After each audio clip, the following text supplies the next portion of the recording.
Kita akan melihat bersama bagaimana dinamika apa saja butir-butir dakwaan yang tentunya sudah dilayangkan tadi pada sidang sore waktu Amerika Serikat. Kita bergabung bersama dengan rekan jurnalis VOA Randy Wicaksono dari Kejaksaan Distrik Manhattan, New York.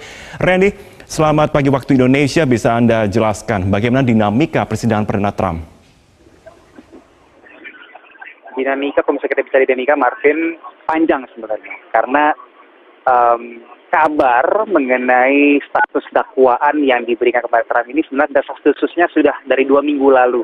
Bahkan datang dari akun sosial media Truth Donald Trump sendiri. Ia menyatakan dia sudah mendengar kabar bahwa ia akan segera didakwa dan ditangkap. Namun meski demikian, kita baru mendengar secara resmi pengumuman bahwa status terdakwa dari grand jury di Manhattan Court ini disematkan oleh Trump pada pekan lalu.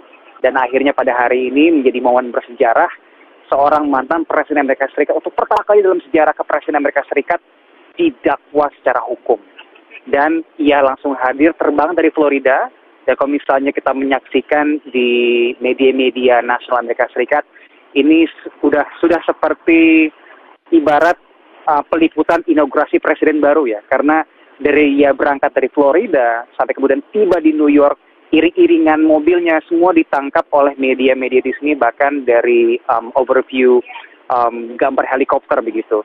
Sampai kemudian hari ini semua media berjejer standby dari pagi hari sampai kemudian Donald Trump hadir di pengadilan pada pukul 2 siang atau sekitar kurang lebih 7 jam lalu. Ia hadir di situ untuk kemudian menjalankan prosedur peradilan pidana perdana untuk Donald Trump, yang ternyata berlangsung sangat singkat, tidak sampai 1 jam, Marvin. Karena prosedur yang dilakukan sebenarnya hanya pendataan, kemudian pengambilan sidik jari. Untuk Donald Trump ada pengecualian, tidak diborgol, tidak diambil foto mugshot, namun hanya diambil sidik jari saja dan langsung masuk ke ruang peradilan. Di sini kemudian langsung dibacakan apa saja dakwaannya. Dan ternyata dari sini kita ketahui ada 34 butir dakwaan yang disampaikan untuk Trump. Dan di sini pula langsung dijawab oleh Trump. Pilihannya adalah untuk terdakwa menjawab bersalah atau tidak bersalah.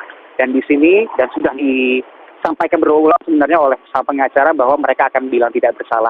Dan begitu pula demikian pada hari ini. Trump dan melalui pengacaranya mengucapkan di muka peradilan bahwa mereka mengaku tidak bersalah atas semua tuduhan atau dakwaan yang disampaikan kepada mereka. Dari sini langkah selanjutnya adalah proses pengadilan yang tentunya tidak memakan waktu yang singkat ya, bisa berbulan-bulan, bahkan menurut para ahli yang kami wawancari bisa makan waktu hingga bertahun-tahun, hingga 2 tahun lamanya. Yang agak menarik di sini adalah ini akan berbenturan juga dengan momentum pemilu presiden di tahun 2024, di mana Donald Trump sudah secara gamblang dan eksplisit mengatakan bahwa dirinya akan maju pada kontestasi ini dan akan masuk ke ronde putaran pemilihan kandidat presiden di Partai Republik, begitu Martin. Oke, Randy, sebelum kita akan beranjak menuju ke tentunya bagaimana pengaruhnya terhadap Republikan di sana, melalui sosial media yang owned by Trump Company sendiri, yakni Truth Social, Trump menyatakan akan kembali ke Florida dan bersiap memberikan pernyataan persnya. Nah, apakah sudah dilangsungkan?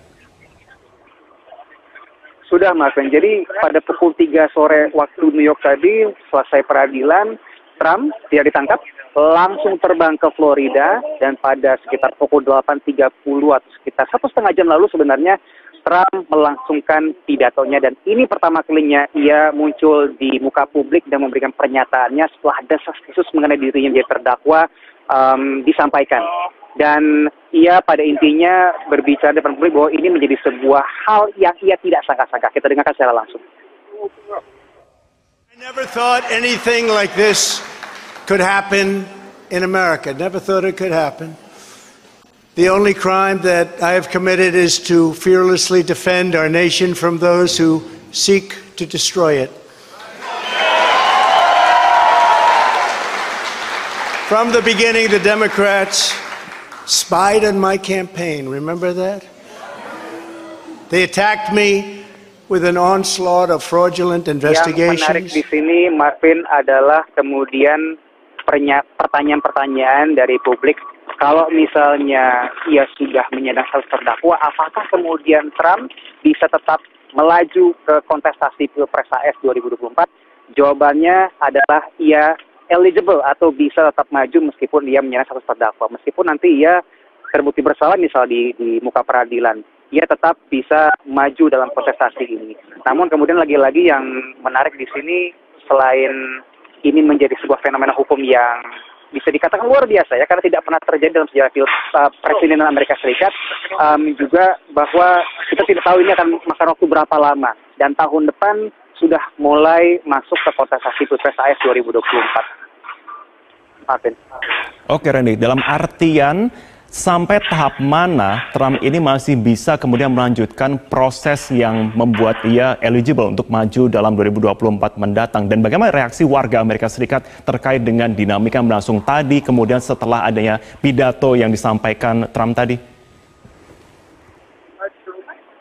Kalau dari kacamata hukum Amerika Serikat, tidak ada pernyataan tertulis secara hukum yang melarang seseorang dengan catatan kriminal untuk maju sebagai calon presiden. Jadi sampai kemudian nantinya ia, misalnya ya, kita ngomongin skenario, kalau misalnya nanti dia memang dinyatakan bersalah, misalnya secara hukum, ia masih eligible begitu untuk kemudian maju dalam kontestasi Pilpres ini. Ini yang menarik, karena belum pernah ada sejarahnya dalam kepresidenan Amerika Serikat lagi-lagi. Dan kalau misalnya tanya reaksinya tentu saja luar biasa besar. Saya memantau dari pagi tadi di sebuah taman yang berlokasi di sebelah gedung pengadilan Amerika Serikat di New York, Manhattan ini, dan memang sudah dipenuhi sekali oleh para pendukung Trump dan juga mereka yang kontra terhadap Trump.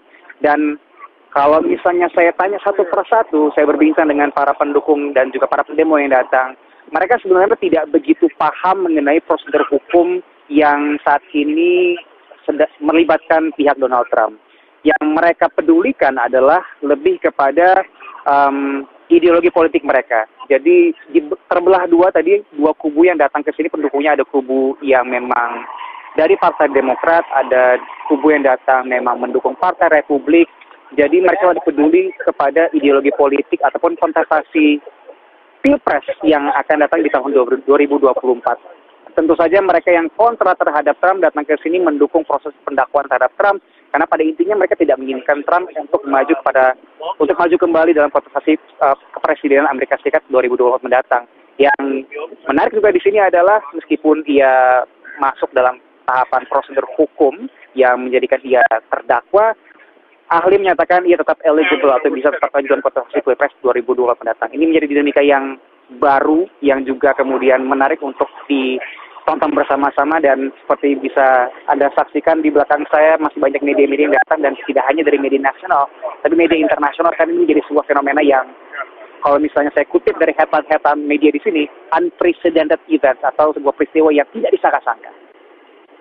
Oke, Randy, artinya para pendukung ini tidak tahu memperdulikan mengenai apa masalah yang menimpa terhadap Donald Trump, tapi mereka lebih mempertimbangkan mengenai ketokohannya dan apa yang sedang dialami seperti itu ya. Tetapi kalau kita melihat lagi, salah satu yang menjadi poin yang disampaikan melalui Truth Social yang tentunya sangat keras dalam sosial media ini, mengatakan bahwa itu merujuk juga kepada bentuk dari politisir ataupun mempolitisasi dari pihak Demokrat. Apakah ada tanggapan dari politisi Demokrat terkait dengan pernyataan yang menuju kepada mereka? Yang banyak muncul ke permukaan adalah bagaimana kubu Partai Republik menilai insiden ini, Marvin.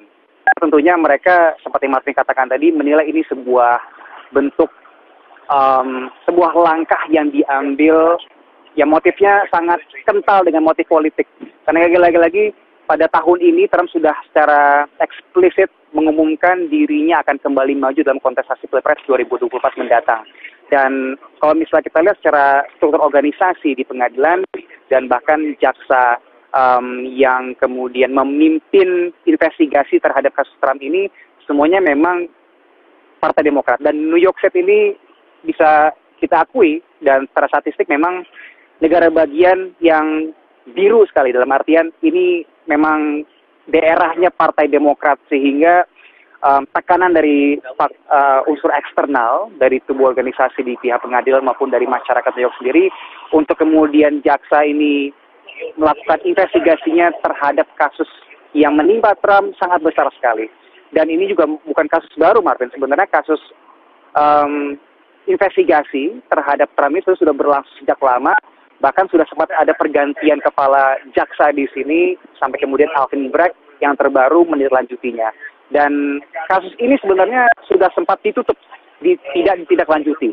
Namun kembali dihidupkan oleh jaksa yang baru terpilih pada tahun ini, dan dalam konferensi pers pada pukul 4 sore tadi dinyatakan oleh Alvin Bragg bahwa yang membedakan investigasi kali ini dengan investigasi sebelumnya adalah mereka ada temuan-temuan yang memperkuat dugaan yang kemudian mengarah kepada dakwaan yang diberikan kepada Trump. Total ada 34 butir dakwaan dan semuanya terkait dengan dugaan pemalsuan dokumen secara ilegal yang masih ada kaitannya lagi-lagi dengan kasus apartemen di tahun 2018, yakni uang tutup mulut yang diserahkan kepada seorang bintang porno Stormy Daniels yang diduga pernah melakukan hubungan asmara gelap satu malam dengan sosok Donald Trump. Yang lagi-lagi Donald Trump secara konsisten dari tahun 2018 sejak kasus ini muncul ke permukaan, dia bilang ini tidak pernah terjadi dan dia tidak bersalah. Baik, Randy Wicaksana, terima kasih untuk laporannya langsung dari Manhattan, New York. Terima kasih.